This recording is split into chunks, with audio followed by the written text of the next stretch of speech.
میں عرض کر رہا ہوں کہ وقت ہے ہمارے اوپر کہ اب ہمیں اپنے رب کی بارگاہ کی طرف رجوع کرنا چاہیے۔ جب بندہ اللہ کی جانب رجوع کرتا ہے نا، نبی پاک علیہ السلام نے فرمایا جب تم استغفار کرتے ہو نا تو اللہ ہر مشکل سے نکلنے کے لیے تمہیں رستہ عطا فرماتا ہے، اور اللہ تمہیں وہاں سے رزق عطا کرتا ہے جہاں سے تمہارا کبھی گمان بھی نہیں گیا ہوتا۔ کبھی نہ توجہ کریں، جب پوری طرح ٹوٹ جائیں نا پھر توجہ کریں رب کی جانب۔ جب پوری کوشش کریں کام نہ ہو تو پھر بیٹھ جائیں اپنے مالک کی بارگاہ میں، مالک اسباب جمع کر لیے اب تو مدد فرما۔ جب پوری طرح حضرت ابراہیم علیہ السلام کے پاس مہمان بڑے آیا کرتے تھے، مہمان نواز بھی بڑے تھے، بغیر مہمان کے کھانا ہی نہیں کھاتے تھے، بڑے مہمان نواز تھے۔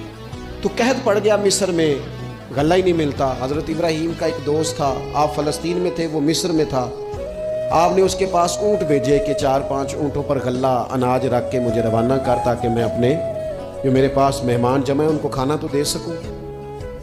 وہ اونٹ روانہ ہو گئے۔ حضرت حکیم الامت مفتی احمد یار خان صاحب رحمۃ اللہ لکھا ہے، چلے گئے اونٹ۔ اب مہمان جمع ہیں، ان کو بھی خبر دے دی گئی ہے کہ آپ فکر نہ کریں، غلہ مصر سے آنے لگا ہے، کھانا ملے گا۔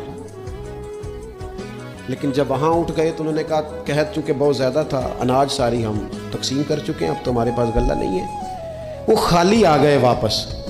جب وہ خالی واپس آ رہے تھے نا اونٹ، تو جو آپ کے خدام لینے گئے تھے ان کے دلوں میں یہ خیال آیا کہ ہم اگر خالی واپس جائیں گے تو وہ جو مہمان ہیں وہ دیکھیں گے تو وہ تو بڑی آس امید لگائے بیٹھے ہیں کہ ہمیں آج کھانا ملے گا، تو وہ تو بیچارے مایوس ہو جائیں گے۔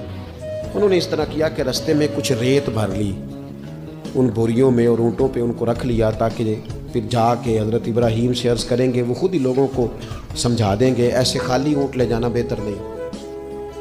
حضرت حکیم الامت رحمۃ اللہ علیہ لکھتے کہ حضرت ابراہیم علیہ السلام آرام فرما تھے، خدام نے جا کے اندر جہاں وہ سامان رکھا جاتا تھا وہاں ریت سے بھرے ہوئے بوریے رکھ دیے، وہ چلے گئے۔ حضرت ابراہیم کی زوجہ جناب ہاجرہ اٹھی، انہوں نے کہا میں منہ کھولتی ہوں، غلے کا گندم پیستی ہوں، کھانا بنا کے دیتی ہوں۔ جب انہوں نے منہ کھولا نا اس کا، بوری کا، دوڑے کا، اس بوریے کا، تو کہتی ہیں اتنی بہترین گندم نکلی کہ میں نے زندگی میں کبھی نہیں دیکھی۔ پیسی گئی، پکائی گئی، کھانا چلنے لگ گیا۔ حضرت ابراہیم علیہ السلام بیدار ہوئے، دیکھا لنگر چل رہا ہے، مخلوق خدا کھا رہی ہے، دنیا آوے تے کھا جا رہے تے راضی ہوئے بلا، لوگ کھا رہے ہیں، چل رہا ہے سلسلہ۔ تو حضرت ہاجرہ، وہ خواتین گھر میں کچھ چیز آئے نا تو کہتی ہیں اس دفعہ چاول بڑے اچھے آئے، اس دفعہ گندم بڑی اچھی آئی، یا آٹا پس کے آیا، یہ بڑا عمدہ ہے۔ تو حضرت جناب ہاجرہ رضی اللہ تعالیٰ عنہ حاضر بارگاہ ہو کے عرض کرنے لگی، یہ جو آپ کا مصری یار ہے نا اس نے جو گندم بھیجی ہے بڑی کمال ہے۔ تو حضرت ابراہیم تو جانتے تھے بات کو، فرمانے لگے یہ میرے مصری یار نے نہیں بھیجی، یہ میرے عرشی یار نے بھیجی ہے، یہ عرشی یار نے بھیجی ہے، اور وہ جب بھیجتا ہے تو کمال بھیجتا ہے، وہ جب عطا کرتا ہے تو بے حساب ہی عطا کرتا ہے۔ او میرے دوستو، امت کو ضرورت ہے اس وقت دست غیب کی۔ پاکستان کبھی نہ بنتا اگر اللہ تعالیٰ کی غیبی طاقتیں مدد نہ فرماتی، پاکستان کبھی نہ بچے گا اگر خدا کی مدد شامل حال نہ ہو۔